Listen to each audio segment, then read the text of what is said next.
أعوذ بالله من الشيطان الرجيم. بسم الله الرحمن الرحيم. السلام عليكم ورحمة الله وبركاته. الحمد لله رب العالمين، والصلاة والسلام على أشرف الأنبياء والمرسلين وعلى آله وصحبه أجمعين. رب اشرح لي صدري ويسر لي أمري واحلل عقدة من لساني يفقهوا قولي. Alhamdulillah, syukur kita kepada Allah Subhanahu wa taala kerana pada malam ini dapat kita berkumpul bersama-sama dalam rangka untuk kita meraihkan majlis akikah, dan kemudian kita meraihkan, kita membuat doa tahlil arwah. Mudah-mudahan dengan doa dan juga zikir-zikir yang kita bacakan tadi memberikan manfaat kepada kita dan juga kepada mereka yang telah pergi meninggalkan kita. Allahumma ighfir lahum warhamhum wa'afihim wa'fu anhum. Jadi perkara yang pertama, okey, suara dia dengar tak? Dia putus-putus. Kalau buang bass, okey, buang dia punya echo ke. Okey, testing satu. Kalau tak dengar, beritahu. Kalau kita buat dekat open ni, dekat kawasan yang lebih santai. Tapi inilah dia punya kelemahan, suara dia open. Kalau tak dengar, beritahu. Bagi kita, kalau boleh, kita nak semua orang mengambil manfaat perjumpaan yang kita adakan buat tolong pertama kalinya. Pertama sekali malah kita mengungkap rasa syukur kita kepada Allah Subhanahu wa taala. Dan ini merupakan rasanya pertama kali,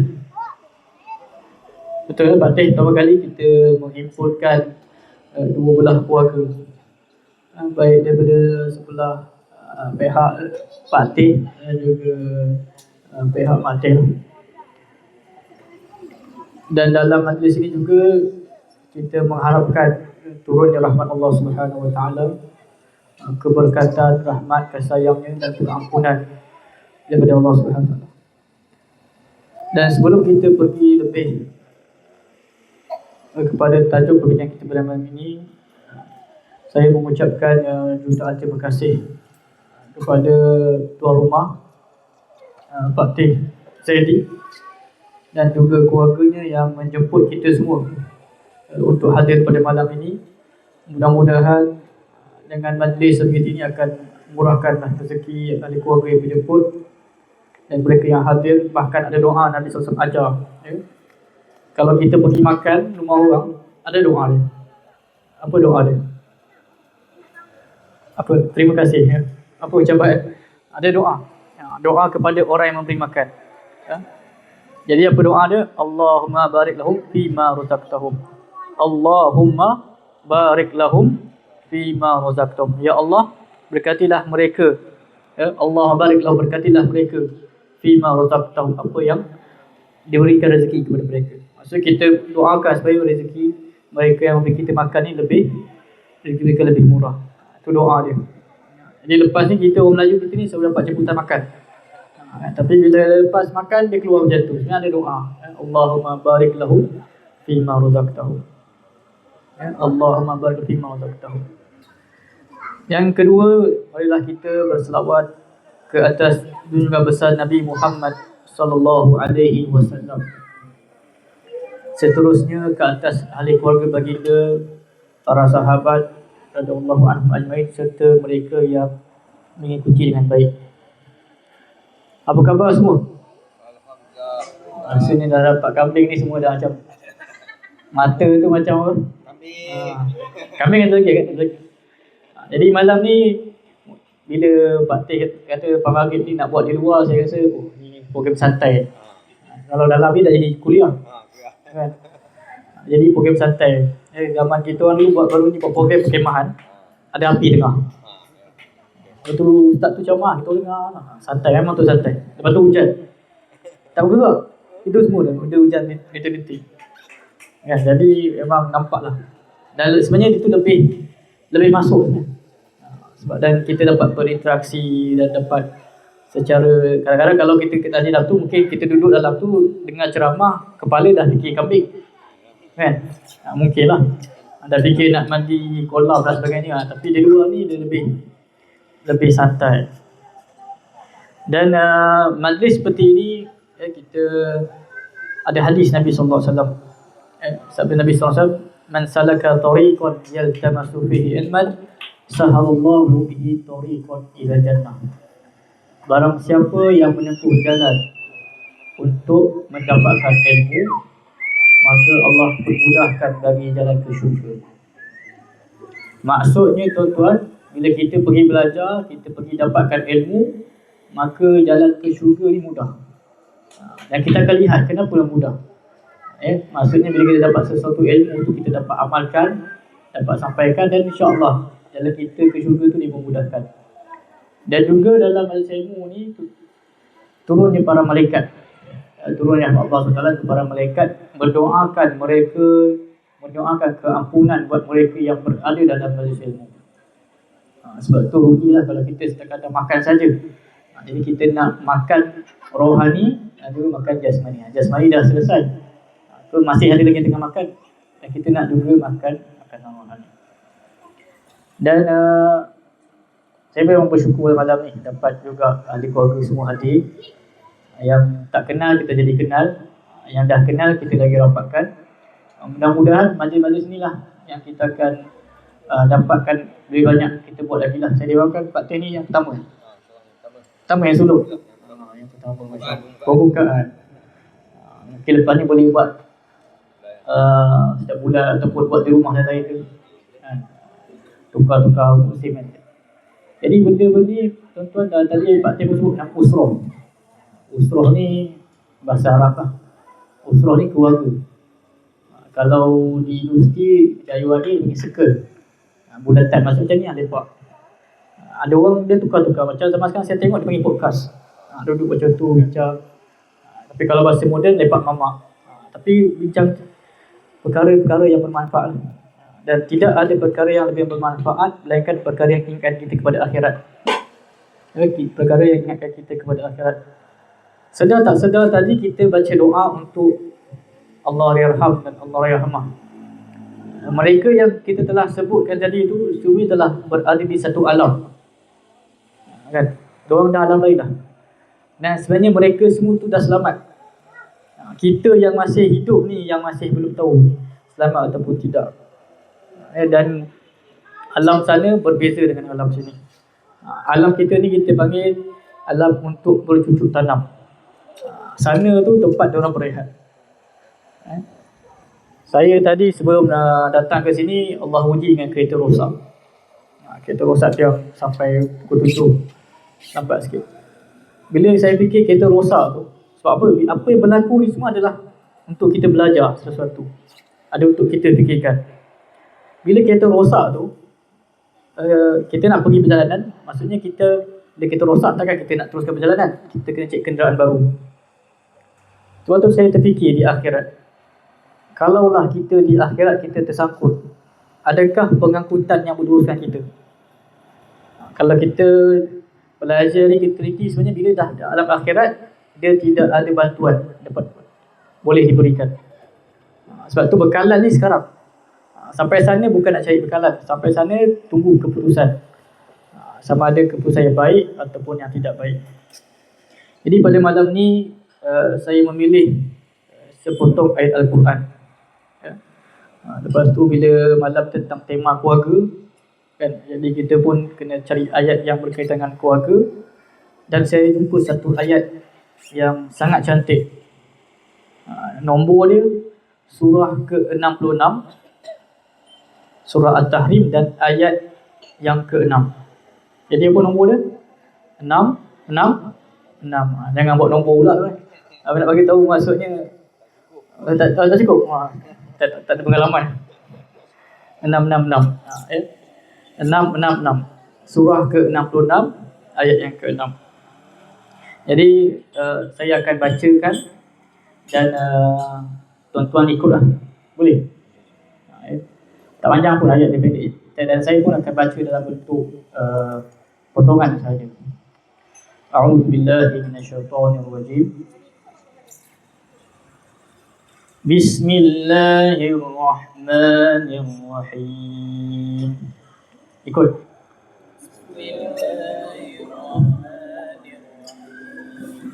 Ya ayyuhalladzina amanu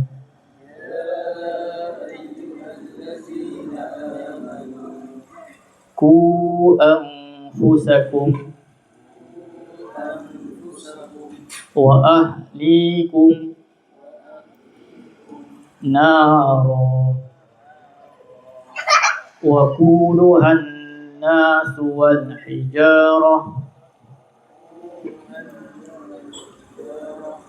وقودها الناس والحجارة عليها ملائكة غلاظ شداد لا يعصون الله ما أمرهم ويفعلوا ما يؤمرون. Dia satu ayat saja. A'udzubillahi minasyaitonir rajim. Bismillahirrahmanirrahim. Ya ayyuhalladzina amanu qu anfusakum wa ahlikum nara wa quduha an-nas wal hijarah 'alaiha malaikatun ghiladun shidadun la ya'suna Allah ma amarahum wa yaf'aluna ma yu'marun. Wahai orang-orang yang beriman. Ini Allah berikan peringatan kepada orang yang beriman. Wahai orang-orang yang beriman, peliharalah diri kamu, qu anfusakum, peliharalah diri kamu, wa ahlikum, dan juga ahli keluarga kamu, daripada apa? Nar, daripada api neraka. Wa quluhan nasu wal hijarah, yang bahan bakarnya adalah daripada manusia dan juga batu-batu. 'Alaiha malaikah, yang neraka itu dijaga dan dikawal oleh malaikat-malaikat. Ghilazun, yang bersifat kasar. Shidadun, yang bersifat keras, bengis. La ya'sunallah, dan mereka tidak mendahaka kepada Allah. Ma amarahum, apa yang telah diperintahkan kepada mereka. Wa yuf'aluna ma yu'marun, dan mereka tetap melakukan segala apa yang diperintahkan. Sebelum saya berkongsi tentang syarahan tentang ayat ini, saya nak berkongsi 4 perkara. Ini biasa kalau mukadimah saya ingatkan 4 perkara. 4 perkara yang kita kena pegang dalam hidup kita. Kalau tidak ada 4 perkara ni, kita akan jadi manusia rugi. Saya tak masuk pada ayat ni lagi, saya nak cerita 4 perkara. Perkara yang pertama yang kita kena ada adalah ilmu. Ya, sebab Allah sebut dalam Quran, fa'lam annahu la ilaha illallah, ketahuilah dengan ilmu tidak ada Tuhan yang berhak disembah melainkan Allah. Maksudnya pertama mesti ada ilmu. Bila ada ilmu, barulah akan lahirnya iman. Kemudian, selepas kita ada ilmu, kita kena buat apa? Prinsip yang kedua, selepas kita ada ilmu, kita kena beramal. Amal ni dalam bahasa lain, kalau orang kata sekarang ni bertindak. Itu maksud amal, bertindak. Kemudian, prinsip yang ketiga adalah menyampaikan. Ya, prinsip ketiga dalam hidup kita, bila kita telah pun tahu, kita telah beramal, telah mengamalkan, kita adalah menyampaikan. Dan sebenarnya benda ni kita dah buat dalam hidup kita setiap hari. Siapa yang ada Facebook tu dah tahulah. Apa dia? Like, komen, share. Tu bahasa moden lah. Maksud dia tak boleh like kalau dia tak ada ilmu. Komen tu dia bertindak, dan share tu adalah dia sampaikan. Tapi Yahudi ni dia pandai. Dia pandai kata Facebook pun Kalau orang Yahudi dia berdoa di pokok, di wall. Tahu kita Facebook dah ada wall kan, ada dinding. Kan itu sebenarnya inspirasi daripada orang punya falsafah lah. Yang pertama, kita kena ada ilmu. Jadi ahli keluarga semua kalau nak kita tengok kebanyakan orang yang sukakan kebaikan. Contohnya artis-artis yang berhijrah sebagainya, kalau kita tengok dia ada dua jenis artis. Yang satu artis ni yang dia ikut-ikut. Dia nak jadi baik tapi dia ikut. Satu artis ni dia belajar. Dia belajar dan kita lihat beza hijrah dua-dua ni. Siapa yang dengan ilmu, dia punya hijrah dia lebih kuat. Siapa yang ikut ataupun dengan perasaan, kebanyakan orang macam ni dia kejap jadi, kejap tak jadi. Kan, kejap kalau pakai tudung, lepas tu tak kata pakai tudung. Dia tidak dengan ilmu. Sebab ilmu saja yang akan melahirkan keyakinan. Itu pentingnya ilmu. So kalau kita nak melakukan perubahan, yang pertama dengan ilmu. Yang kedua amal soleh, kita kena beramal. Yang ketiga kita kena menyampaikan. Dan apakah yang keempat? Yang keempat adalah yang paling penting adalah sabar. Sabar ni disebutkan sebahagian daripada keimanan. Sabar bagaimana? Sabar dalam menuntut ilmu. Sebab hari ni cabaran dunia belajar susah. Dia tak macam kita zaman dulu. Walaupun kita tak nafikan hari ni dengan perkembangan teknologi orang senang dapat ilmu, tetapi cabaran dia lain. Walaupun senang dapat ilmu, senang juga dapat yang bukan ilmu. Ataupun dapat ilmu pun bukan ilmu yang betul. Kan, yang sesat dan menyiring dan sebagainya. Itu betul. Jadi kita kena sabar dalam menuntut ilmu. Yang kedua, sabar dalam beramal. Kan, kita nak beramal pun kena sabar. Sebab dia memerlukan satu usaha. Kita bukan terus tahu, tetapi kita kena beramal. Sebab tu ini semua rezeki. Ada orang Allah bagi dia ilmu. Ada orang Allah bagi dia ilmu dan juga beramal. Ada orang yang Allah bagi dia ilmu, Allah bagi dia untuk beramal, dan juga Allah bagi dia untuk menyampaikan. Jadi ini semua rezeki. Kemudian sabar dalam menyampaikan. Berpesan-pesan dengan kebenaran, berpesan-pesan dengan kesabaran. Dan semua ini berada dalam satu surah yang kita selalu baca, iaitu surah Wal-'Ashr. Wal-'Ashr innal insana lafi khusr illa allazina amanu wa 'amilus solihat. Allah kata semua manusia rugi. Allah tidak sebut orang beriman, Allah sebut manusia. Innal insan maksud semua dalam kerugian kecuali mereka yang beriman, beramal soleh, dan mereka watawasau bil haq watawasau bis sabr, dan pesan-pesan dengan kebenaran dan berpesan dengan kesabaran. Dan banyak ayat Quran cerita tentang sabar. Baiklah, kita nak masuk kepada perbincangan atau kita katakan perkongsian pada malam ni. Dan pada malam ni kita semua ahli keluarga, alhamdulillah. Jadi kita dapat lebih secara santai lah. Kan, tak ada, kan ada program lain. Sampai berapa ni? Sampai subuh. Ke sampai bila? Kiam mulai terus. Sebab keluarga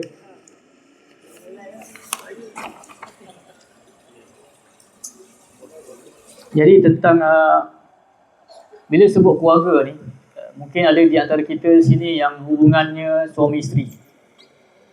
Ada suami isteri, ada adik-beradik. Ramai adik-beradik. Adik-beradik. Sebagai wakil adik-beradik. Ada yang wakil daripada anak buah, anak saudara, cucu pun ada. Sepupu ada, sepupu pun ada.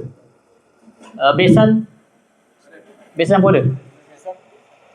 Besan pun ada, Masya Allah. Biras ada, biras. Beras pun ada. Jadi semualah ahli keluarga kita lah. Padi kat belakang. Jadi semua adalah dari kalangan ahli keluarga kita, alhamdulillah. Cucu, cicit, sepupu, sepapat semua ada. Jadi ini satu nikmat lah. Dan sebenarnya rasa keluarga ni, ahli keluarga semua yang dirahmati Allah, rasa dalam kita bacakan ayat Quran tadi, Allah Ta'ala perintahkan kepada orang-orang yang beriman supaya peliharalah diri kamu dan ahli keluarga kamu. Dan bila kita bercakap tentang perkongsian ataupun dakwah lah, bahasa kita panggil Islamiknya dakwah. Tapi kalau bahasa moden, sharing, perkongsian, penyampaian. Sebenarnya bila cerita tentang dakwah, share, like, comment, share sebagainya, benda ni kena fokus pada diri kita dan juga keluarga. Sebab ini perintah Allah. Allah Ta'ala perintahkan kepada orang-orang yang beriman supaya pelihara diri kamu dan ahli keluarga kamu dari api neraka. Jadi dalam berdakwah, dalam menyampaikan sesuatu, perkara yang kita perlu mulakan dengan adalah siapa? Diri sendiri. Lepas diri sendiri, ahli keluarga. Allah Ta'ala berfirman, ku ni adalah pelihara. Tetapi kalau kita belajar bahasa Arab, ku ni lebih tepat adalah membina tembok. Maksudnya bina tembok diri kamu dengan kawan kamu ni, buat tembok daripada api neraka. Maksudnya lebih jelas. Maksud kita buat satu wall, satu tembok yang menghalang kita dan keluarga daripada masuk neraka. Dan bila sebut tentang api neraka, tuan-tuan, kita Malaysia ni negara yang bersifat tidak panas lah macam negara Arab. Kalau di Arab tu suhu dekat 50. Saya rasa Malaysia kita paling panas pun berapa 36. 36 tu dekat Arab Saudi waktu malam. 36. Kita 43. Kita semayang pun pakai kotak, panas sangat. Ya. Jadi orang Malaysia ni saya tengok orang kalau naik kereta tak ada aircon. Bawa sembang betul. Benda bawa sembang kan. Sembang bil elektrik semua aircon apa, masya-Allah. Betul. Sebab Allah Ta'ala cerita tentang api neraka ni, dia satu, dan saya buat kajian, sebenarnya saya buat kajian. Kenapa Al-Quran selalu cerita pasal neraka? Maksudnya dari sudut hukuman tu neraka, api. Rupanya dalam banyak-banyak hukuman, api ni adalah hukuman yang paling berat dan paling menakutkan dan paling bahaya. Baru ni ada orang buat, kita minta apalah, kita semua orang Melayu, ada yang bukan Melayu. Masih Melayu. Semua Melayu dan semua Islam asal kan. Alhamdulillah. Dan orang Melayu kita ni, kelemahan orang Melayu kita ni suka benda-benda menakutkan. Hantu lah. Hantu apa, pocong lah, hantu raya. Tapi hantu-hantu Malaysia semua yang taraf OKU kan. Semua yang tak ada kaki lah apa kan. Tapi tu menakutkan. Dan filem-filem di tempat kita ni, biasa cerita hantu tu cerita yang paling sel banyak kan. Tapi hantu kelakar, dia tak takut. Beza dengan negara lain ya. Dan kita memang bagi mereka yang belajar tentang ketuhanan, benda-benda menakutkan ni, perkara hantu saja, perkara baik, memang kita tak benarkan lah. Sebab mereka menanam rasa takut yang bukan sepatutnya. Takut ni hanya pada Allah Subhanahu Wa Taala. Takut ni hanya pada perkara-perkara Allah cerita untuk kita takut.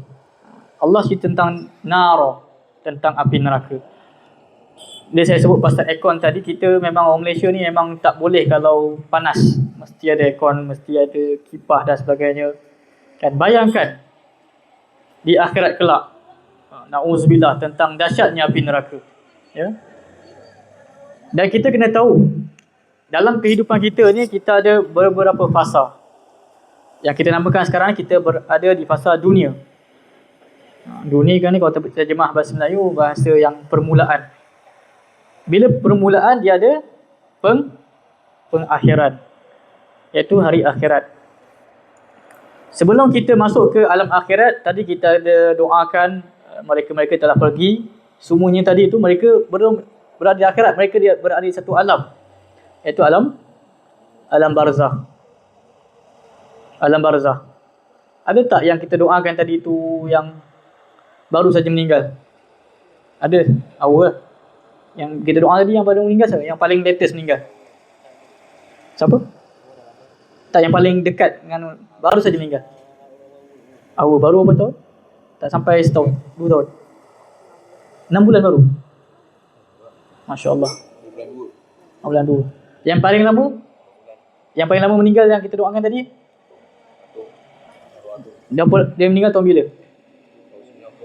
90-an. Berarti kalau bayi saya, bayi 34 lah. Kan, maksudnya saya nak bagi tahu mereka yang berada di alam barzah, umur dia lebih lama daripada kita. Contohnya mereka yang meninggal atau untuk moyang kita, dah berapa tahun. Contoh Nabi Muhammad lah, Nabi Muhammad sallallahu alaihi wasallam. Nabi Muhammad meninggal tahun 11 Hijrah. Sekarang 1446. 1446, lebih kurang 1430 something. Maksudnya ada dalam barzah tu 1400 tahun. Lebih lama daripada kita hidup zaman sekarang. Kita kalau Malaysia ni, purata rakyat Malaysia, purata hidup rakyat Malaysia, kalau perempuan, lelaki 74 macam tu. Kalau perempuan 76. Dia lama sikit. Kan? Jadi orang barzah ni dia boleh lama daripada dia atas dunia.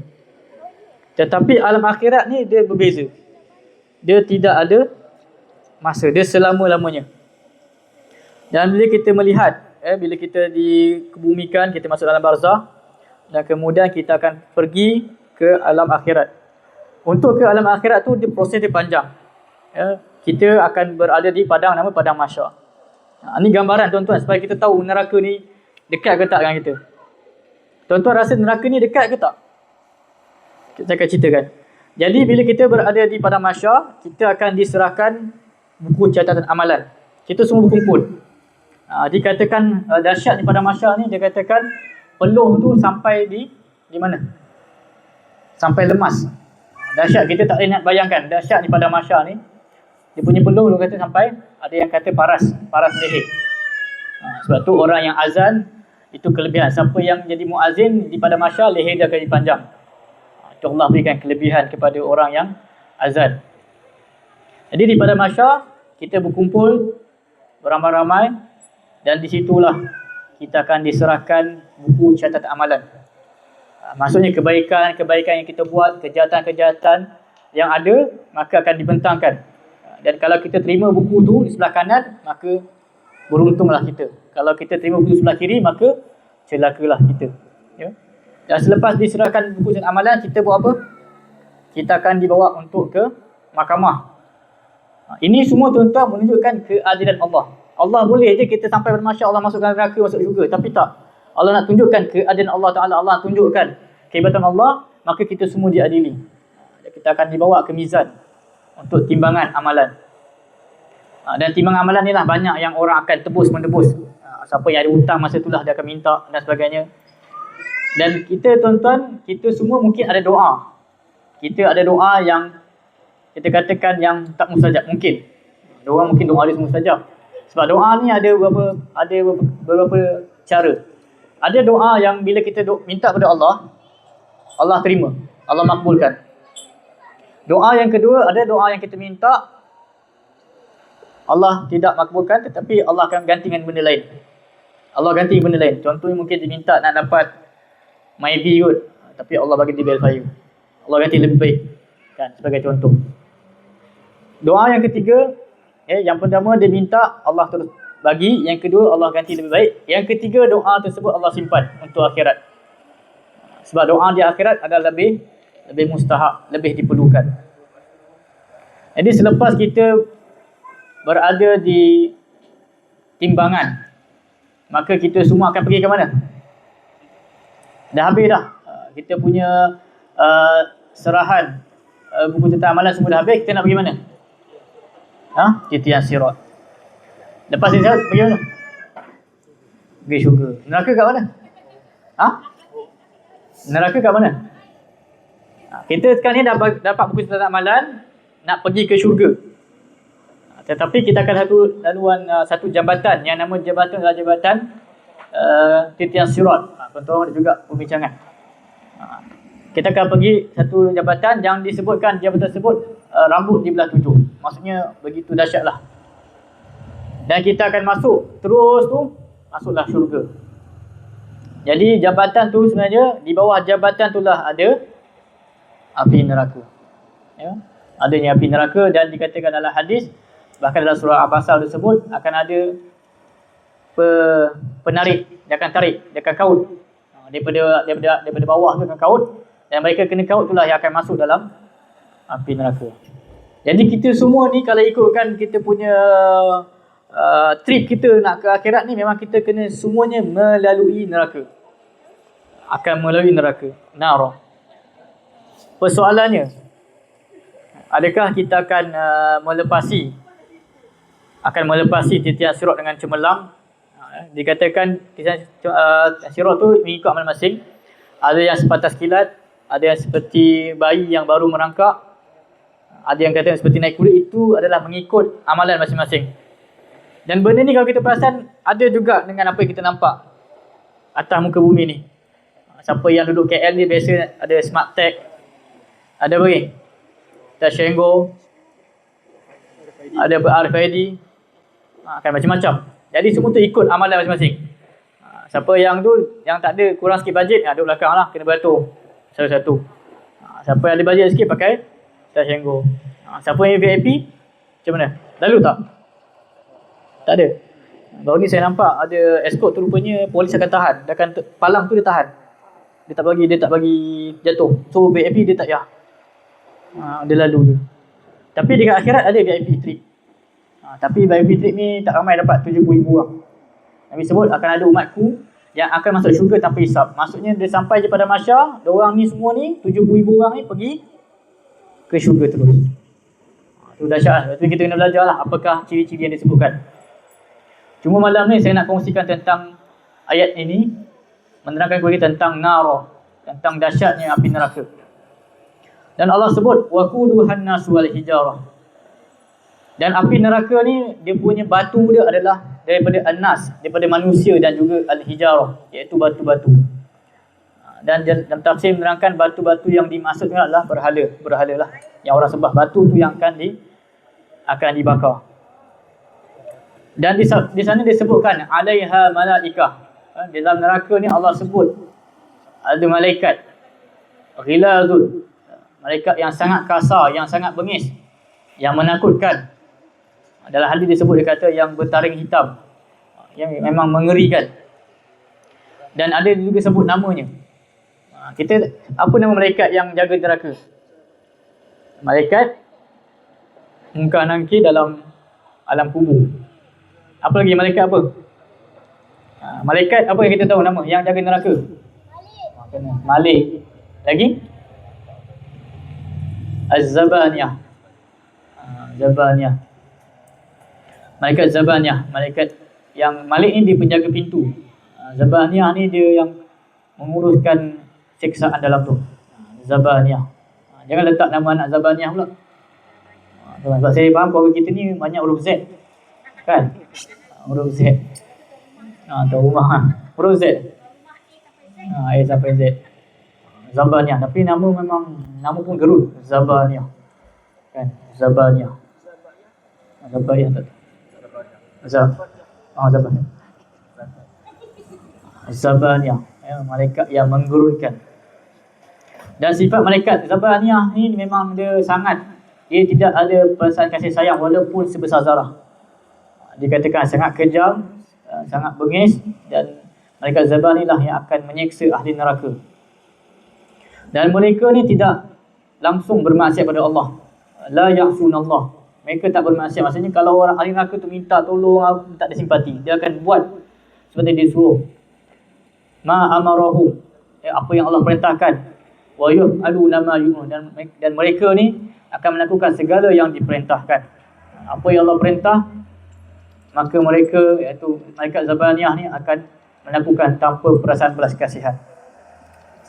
Jadi bila kita bercakap tentang neraka, dia adalah satu perkara yang sangat menakutkan. Dan hari ini mungkin kurangnya kesedaran kita terhadap bahayanya ataupun peritnya siksaan dalam api neraka. Saya dapatkan satu kata-kata lah yang mungkin kita ni boleh ambil masa sekejap untuk kita renungkan kata-kata ni tentang dahsyatnya atau peritnya tentang keadaan api neraka, iaitu suasana dan bayangan api neraka. Dan penting untuk kita tahu, sebab bila kita ingat api neraka ni, barulah kita akan rasa mengelak nak lakukan benda jahat atau benda-benda yang Allah murka. Okey tuan-tuan, semua bersedia? Kan? Apa yang takut tengah makan tu memang tak selera lah kalau dah dengar cerita ni. Kan? Cerita tentang malaikat Zabaniyah. Tentang malaikat ayat Quran yang kita baca tadi, Nabi baca dalam majlis ilmu. Dan bila Nabi baca, ada seorang warga emas dalam majlis ilmu tu, dia tanya Rasulullah tentang ayat tu. Dan warga emas tersebut pengsan sebab takutnya ayat tersebut. Itu kelebihan orang-orang yang Allah Ta'ala, yang siapa yang kalau ada faham bahasa Arab, sebab Quran ni bahasa dia kalau kita boleh faham memang memberikan kesan kepada hati. Jadi warga emas tersebut, sahabat Nabi itu yang pengsan, kemudian tersedar. Bayangkan dengar Al-Quran tentang azab Allah, maka akan rasa dia punya perit dan juga siksaan. Okey, na'udzubillah lah, kita cerita tentang bayangan api neraka. Okey tuan-tuan, bayangkan dalam keadaan diri kita, na'udzubillah, diheret tanpa belas kasihan oleh malaikat Zabaniyah, yang wajahnya bengis, matanya tajam dan tidak mengenal perasaan kasihan. Tangan mereka yang kasar dan kuat mencengkam kita. Tidak ada peluang untuk melawan. Tidak ada yang boleh kita rayu atau minta pertolongan. Kita dibawa ke satu tempat yang sangat gelap dan pengap, sehingga nafas terasa tersekat, dan jauh dari kedengaran dengar suara jeritan yang memilukan. Suara yang merintih kesakitan menggegar telinga dan hati kita. Na'udzubillah min zalik. Apabila kita dihumban ke dalam neraka, kulit kita yang halus ini mula terasa panas yang luar biasa. Tidak pernah kita bayangkan api yang begitu menggerunkan seperti ini. Api dunia yang kita kenal tidaklah ada apa-apa jika dibandingkan dengan api neraka yang menyala-nyala, yang membakar hingga ke tulang sumsum, yang melalap tubuh tanpa belas kasihan.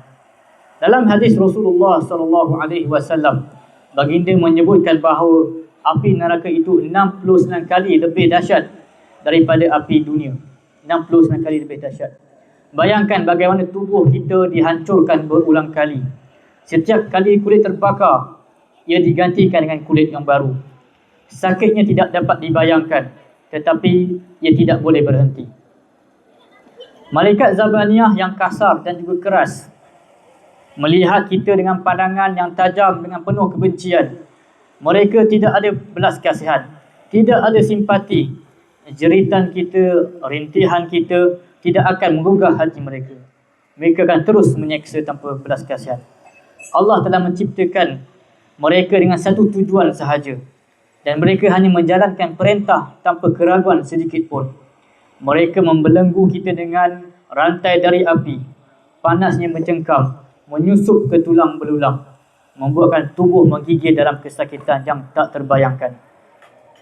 Saat kita kehausan, dari tekak kering hingga terasa seperti terbakar, diberikan hanyalah air yang mendidih.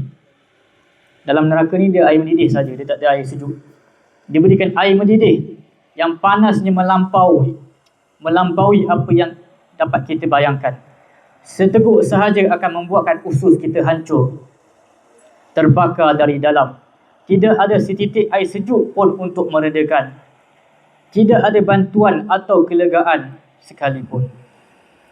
Ketika kita lapar, yang hanya adalah pohon zakum, sebuah pokok yang buahnya seperti kepala syaitan, penuh dengan duri dan pahitnya merobek perut. Tetapi kelaparan di neraka terlalu parah sehingga kita tidak punya pilihan selain menelannya. Setiap gigitan hanya menambah seksa. Kita mendengar jeritan orang-orang lain di sekeliling. Mereka merintih, mereka memohon bantuan, tetapi semuanya sia-sia. Tidak ada yang mendengar rintihan di neraka. Tidak ada simpati di tempat itu. Suara tangisan, teriakan minta dikurangkan azab. Tetapi malaikat penjaga neraka tidak akan mengurangkan pun walau sedikit.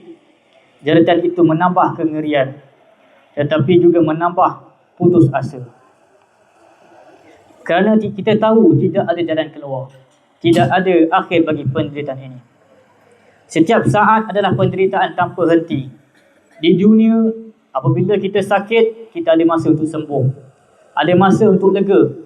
Tetapi di neraka, na'udzubillah min zalik, penderitaan itu tiada henti, tiada jarak. Setiap saat adalah azab yang tiada penghujungnya. Tiada lagi sinar harapan, hanyalah gelap pekat penuh seksaan yang membuatkan kita menyesal sepenuh hati. Di saat inilah, ketika kita masih diberikan kesempatan di dunia, hidup di dunia, marilah kita bangkit dari kelalaian dan segera bertobat kepada Allah. Bayangkan jika saat itu tiba dan tidak ada lagi peluang untuk bertaubat, Janganlah sampai kita menjadi bahan bakar api neraka yang dahsyat ini. Inilah saatnya untuk kembali kepada Allah. Kita memohon ampun atas segala dosa agar kita terselamat daripada tempat yang azab yang amat mengerikan ini. Wahai Tuhan kami, jauhkan kami dan keluarga kami dari api neraka. Amin ya rabbal alamin. Itu antara kita katakan suasana ataupun bayangan tentang dahsyatnya api neraka. Sebab tu kita melihat kebanyakan orang beramal hari ini bukan sebab nak masuk syurga, tetapi sebab tak nak masuk neraka. Dan apa yang menarik, yang kita kata menggembirakanlah saya dan semua keluarga pada hari ini, semua yang ada pada hari ini adalah beragama Islam. Sebab ada hadis yang menyebutkan bahawa semua orang akan masuk syurga. Maksudnya kita semua ni gembira, alhamdulillah. Ya, kita jaga iman kita dengan baik, sebab Allah akan cari orang yang iman dia walaupun sebesar zarah akan masuk dalam syurga. Sebab kalau kita ada keluarga yang bukan agama Islam, kita akan sedih lah, sebab dia memang takkan masuk. Tetapi kita ada keluarga yang agama Islam, semuanya akan masuk. Cumanya kita satu je kita risau, masuk dalam neraka kemudian masuk dalam syurga. Persoalannya siapakah yang sanggup masuk neraka dahulu? Kita kena tahu bahawa dalam agama kita ada dosa besar dan dosa kecil. Sebagai tentang dosa orang membunuh, dosa membunuh. Tuan-tuan jawablah, orang yang bunuh orang ni, dia ni masuk neraka ke masuk syurga? Orang Islam. Siapa dia jawab?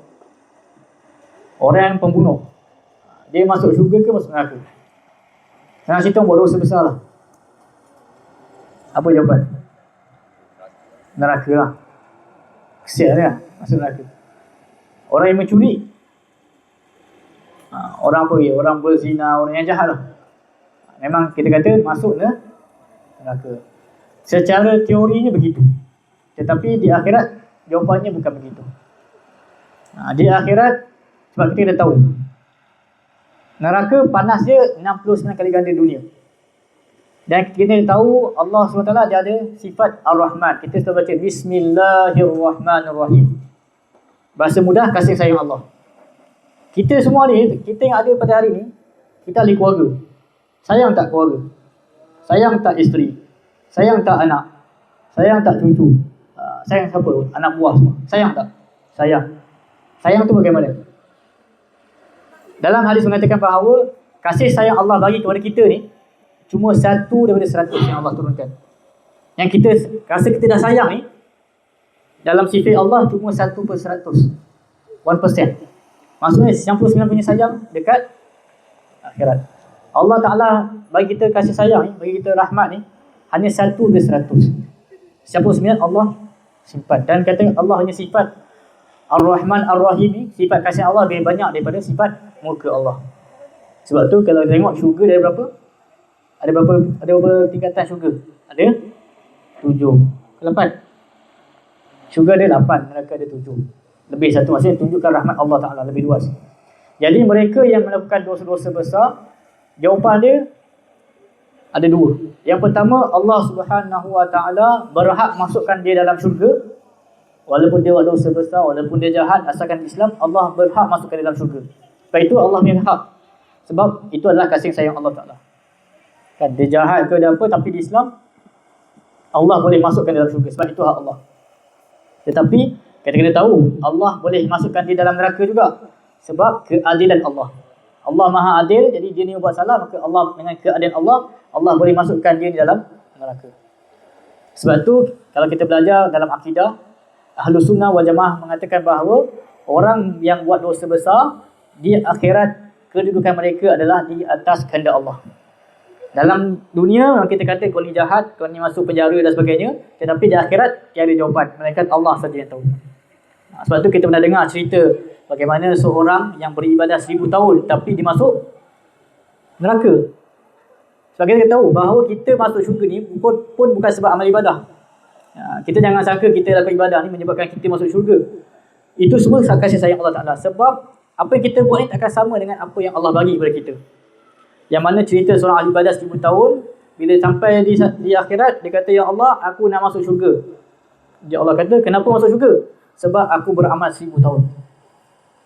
Kalaulah begitu, sebab di pada masyarakat dia adalah check and balance. Allah akan check sedetailkan. Jadi, kalau begitu, kita semak kamu punya amalan. Semak amalan yang dilakukan, rupanya tak boleh masuk syurga. Allah kata, amalan yang kamu lakukan ni hanya sama dengan nikmat mata yang aku bagi. Nikmat mata yang Allah bagi tu sama dengan amalan 1000 tahun. Maksudnya tak cukup. Jadi, orang yang ahli ibadah tu, maka dia dimasukkan dalam neraka. Maksudnya, amalan tu memang tak boleh beli syurga, tak melayakkan dia. Kisah yang masyhur juga, kita pernah dengar kisah seorang pelacur yang memberikan minum kepada anjing. Masuk mana kesudahan dia? Masuk dalam syurga. Jadi akhirat ni adalah hak mutlak Allah Subhanahu Wa Taala. Sebab tu kita baca dalam surah Al-Fatihah, Maliki Yaumiddin, yang menguasai hari pembalasan. Kita hari ni, kalau macam sekarang ni, rumah ni patihlah ketua. Kita keluar sikit, Menteri Besar Selangor. Keluar sikit, MX. Keluar sikit, Agung. Ada je ketua dia. Tetapi di hari pembalasan, Maliki Yaumiddin, semuanya diam. Semua tak ada kuasa. Tak ada kuasa langsung. Yang hanya adalah Allah Subhanahu Wa Taala saja yang boleh berikan keputusan. Yang kita selalu baca, Maliki Yaumiddin. Itu begitu dahsyatnya tentang neraka Allah Subhanahu Wa Taala dan hebatnya kasih sayang Allah Subhanahu Wa Taala. Cuma yang kita harapkan, kita tak naklah, kalau boleh tak nak masuk dulu. Kita nak timbang, kita nak boleh, kalau lagi bagus fast track lah, sampai terus masuk syurga. Tapi na'udzubillah, kita tak nak masuk dulu dalam neraka kemudian dikeluarkan. Sebab apa? Kita dah cerita tadi tentang dahsyatnya siksa api neraka. Dalam api neraka, yang pertama, Allah cerita tentang api. Kita boleh cerita api, sebenarnya dia punya bahan pun kita tak tahan lah. Matahari yang beribu-ribu kilometer ni pun kita tak tahan, kita pakai aircon. Kan? Kena pakai kipas dan sebagainya. Kemudian yang kedua yang menakutkan api neraka ni ada air panas. Dan dia punya air panas ni dibakar dalam. Disebut dalam Quran, penghuni neraka akan diberikan minuman dari air yang mendidih yang sangat panas dan membakar organ-organ dalaman. Perut, usus, tekak, dan mengakibatkan kesakitan yang dalam yang sangat menyakitkan. Yang kedua, dekat neraka ni bila minum air panas tu dia tak lega. Lagi minum lagi haus, lagi minum lagi haus. Tidak ada kelegaan. Kemudian dengan tanah dan juga rantai belenggu, dengan siksaan ni, maka kita lihat, wah, ni satu benda yang sangat mengerikan. Kemudian di neraka, na'udzubillah, ada apa lagi disebutkan selain air panas, tanah. Kemudian yang paling dahsyat kalau kita tengok Al-Quran, perasaan menyesal. Tuan-tuan, dalam hidup kita ni, kita mesti ada satu benda kita menyesal dalam hidup. Setiap orang, saya yakin. Setiap orang daripada kita yang ada, yang masih hidup ni, atau yang meninggal pun ada perasaan menyesal. Dia minta kembali ke muka bumi. Pasti ada perasaan menyesal. Jadi di neraka ni, selain seksaan tadi, dia ada satu sifat, iaitu menyesal yang terlalu mendalam. Sebab bayangkan, hidup ke atas muka bumi 60 tahun, 70 tahun, dan last ending, sia-sia. Kan? Jadi dikatakan penyiksaan, dia kata rintihan yang sangat dahsyat. Dia punya, dan yang paling dikatakan yang teruk dikatakan adalah putus asa. Dan neraka ni yang dah habis, dia dah terlampau putus asa, dah tak ada jalan keluar. Jadi perasaan, sebab kita kalau hari ni, dunia hari ni, terutama kita di Malaysia hari ni, kita ada satu penyakit, ada dua penyakit. Satu penyakit luaran yang kita boleh nampak, contohnya sakit jantung lah apa kan. Satu penyakit yang penyakit mental, stres. Kan? Yang baru ni pembentangan, diorang minta subsidi untuk orang mental. Maksudnya klinik ni lepas ni orang boleh pergi jumpa. Maksudnya masalah dalaman. Hari ni tuan-tuan, banyak orang-orang yang kita nampak dia macam Masya Allah, dia okey, tapi sebenarnya dia ada masalah dalaman. Dan itu lebih kesan, lebih teruk. Kalau kita pernah, kalau siapa yang bekerja kerajaan, dia ada dua jenis cuti. Satu cuti sakit biasa, satu lagi cuti sakit mental. Cuti sakit mental ni dia tak perlu, dia urusan sangat mudah. Urusan dia tak macam kita nak pergi esok doktor. Yang sakit mental ni dia punya urusan lebih mudah. Sebab nak kata dia punya kesan dia dahsyat. Jadi di akhirat dia punya bukan fizikal tetapi mental diorang pun sangat dahsyat. Dan sebagai kesimpulan pada malam ini, mengapa api ini menjadi gambaran utama azab di neraka? Sebab api ini adalah satu elemen yang membawa kesakitan yang paling menyeluruh. Sebab tu orang-orang zaman dulu bila dia orang nak buat jahat, dia akan letak lighter, api. Kau nak buat jahat boleh. Kalau kau boleh tahan lighter ni, kau pergi buat. Orang zaman dulu saya baca buku dia macam tu. Ulama-ulama zaman dulu bila nak buat tu, dia tak pakai lighter lah, lilin. Bila nak buat benda yang jahat je, dia akan, ni tuan boleh tengok lah kisah-kisah orang zaman dulu, dia akan nyalakan lilin dan dia kata kalau kau boleh tahan lilin ni, jom buat jahat.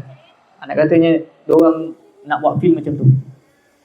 Sebab api ni dia kesakitan yang paling menyeluruh, merosakkan kulit, saraf, tisu dan menyebabkan trauma. Dan kalau kita tengok hari ni yang kes-kes dera ni, kebanyakan yang high ranking semua yang kes kaitan dengan api. Contoh yang baru Allah Zulfarhan, Sereka, panas. Semua yang jenis yang high level. Api ni memang yang paling high level. Saya tengok api memang paling dahsyat lah. Kerana kesakitan akibat pembakaran sukar untuk diatasi. Pemulihannya sangat menyakitkan. Siapa kalau pengalaman pernah kena bakar tahulah. Melecur apa dia memang sakit. Dan di dunia kesakitannya terbakarlah salah satu jenis kesakitan yang paling kuat. Dan gambaran api neraka yang jauh lebih dahsyat membuatkan kita sukar membayangkan tahap keperitan yang ditanggung. Na'udzubillah. Penyiksaan dengan api adalah antara yang paling dahsyat kerana ia menyerang fizikal dan juga mental. Apabila api neraka yang digambarkan dalam Quran bertujuan untuk menimbulkan kesedaran mendalam dalam diri manusia tentang dahsyatnya azab bagi mereka yang ingkar. Gabungan kita katakan elemen-elemen seperti air panas, belenggu dan tanah hanya menambahkan keperitan penderitaan di neraka. Gambaran yang kita bagi tahu ini sebenarnya akan buat kita sebenarnya lebih rasa takut. Kita rasa takut dengan nama malaikat Zabaniyah mendorong kita untuk sentiasa bertaubat dan menjauhi dosa dan kembali kepada Allah Subhanahu Wa Taala sebelum kita lambat. Bukannya malam ni nak buat cerita seram, tetapi saya lihat itu yang kita perlu ada satu kekuatan. Sebab kalau cerita pasal syurga memang sangat menarik. Sebab tu dalam hidup ni dia kena balance, kena ada syurga, kena neraka. Kena ada neraka sebab kita rasa takut, supaya timbul rasa takut. Kena cerita pasal syurga supaya rasa berharap. Sebab syurga ni penuh dengan kenikmatan yang tidak dijangkau oleh akal. Itulah mudah-mudahan keluarga yang berkumpul semua, mudah-mudahan Allah Subhanahu Wa Taala akan pelihara kita dan insya-Allah berdoa kepada Allah Taala supaya dipermudahkan jalan kita ke syurga dengan majlis ilmu dan kemudian kita dapat jumpa dengan Allah Subhanahu Wa Taala. Sebab kita kena tahu dalam syurga ada banyak nikmat. Syurga ni penuh kenikmatan. Nikmat apa yang paling hebat dalam syurga? Apakah nikmat yang paling besar dalam syurga? Lepas ni Pak Teh kita kena buat kuis. Bagi hadiah orang semangat. Bidadari. Bidadari dikatakan kalaulah dia punya betis tunjuk, semua manusia ni akan cair. Maksudnya betis saja bidadari, tapi tak boleh. Bidadari disifatkan tidak ada mata yang pernah melihat. Sebab tu dia panggil Ainul. Bidadari, Ain, tak ada orang yang pernah melihat. Okey, itu betul jawapan tapi tak cukup kuat. Apa lagi nikmat? Melihat Allah Subhanahu Wa Taala. Betul. Nikmat yang paling hebat, yang paling besar adalah nikmat melihat Allah Subhanahu Wa Taala. Dalam syurga ni, sebab itulah Allah sebut fi syururi fatu. Dalam syurga ni kita busy tau. Dalam syurga kita busy dengan nikmat. Sebab tu kalau kita cerita, orang akan pelik, kau bila masuk syurga ada ahli keluarga na'udzubillah atau kawan-kawan yang tak masuk syurga, sedih tak? Jawapannya tak sedih. Sebab dia busy. Tuan-tuan mungkin kalau busy, kalau kita yang jenis workaholic, busy memang kadang anak bini tak ingat. Itu kat dunia. Kat sana memang tak ingat langsung. Diorang memang, dalam Quran disebut diorang sibuk macam kita pergi mall, sibuk banyak benda nak buat. Itu ahli syurga punya sifat. Sibuk dengan nikmat, dapat macam-macam sampai lupa orang yang dalam neraka. Tapi ada kisah diorang akan pergi juga neraka. Dia teringat, mana member kita ni tak ada, jom pergi neraka. Pergi neraka tengok ada member dia, apa yang berlaku, dia minta Allah, ya Allah keluarkan member aku ni, maka Allah pun izinkan tarik balik. Itu nama syafaat. Syafaat kita boleh bagi kepada orang neraka, boleh keluarkan. Tapi syarat orang tu Islam lah. Maksudnya ada orang Islam yang masuk neraka. Cuma sifir dia tidak akan kekal. Dan bila mereka semua, bila Allah akan kata walaupun sebesar zarah pun kena keluarkan, semua akan keluar sebab kasih sayang Allah SWT. Allah keluarkan dan mereka akan masuk dalam syurga. Dan apa yang berlaku, dia ada kesan, tulis kesan macam nombor banduan lah. Dan antara syafaat Nabi, doakan supaya dihilangkan kesan X tu neraka. So dia akan happy. Tapi sanggup ke tuan-tuan nak masuk dalam, na'udzubillah, ribu tahun dengan malaikat Zabaniyah, dengan api, dengan air panas, dengan zakum, dengan kalau boleh jejak pun dah nak. Dan jadi itu dahsyatnya tentang jadi dengan apa yang kita sampaikan, kita nak, kalau boleh kita tak naklah masuk langsung. Kalau boleh kita nak cross titian sirat tu dengan selamat. Kalau boleh nak fast track lagi. Jadi dengan ada majlis yang mengingatkan kita kepada akhirat ni, memberikan satu penguat iman kita. Dan ada satu asar. Asar ni maksud kata-kata sahabat, dia kata ijlis mina nu'min sa'atan. Jom kita lepak sejam, duduk sekejap, kita bincang pasal iman. Maksudnya duduk macam ni lah, lepas makan duduk kejap, pasal iman, bincang hal iman kan. Sebab iman kita ni dia lagi tu akhir zaman, dia turun naik. Pergi Mekah meletup jadi malaikat, balik sini dia dajjal. Betul tak? Tak adalah, jadi baik sikit lah. Jadi macam ada macam tu kan, dekat Mekah, Masya Allah, balik sini dia pun paling dahsyat ujian. Dan memang itu hakikat. Kita bukan nak kata apa, sebab kita bukan macam dekat sana macam Mekah Madinah tu, memang Masya Allah lah. Sejam sebelum lagi masjid, sini sampai dah tahiyat pun sampai kan. Jadi dia punya tak sama. Sebab tu kita perlukan majlis-majlis begini, ingatkan kita pada akhirat, ingat kita syurga, neraka. Sebab kita punya cabaran. Sebab tu Allah dia tak perintah kita jaga siapa? Jaga negara. Allah tak perintah kita jaga bangsa. Allah perintah jaga diri dan juga keluarga.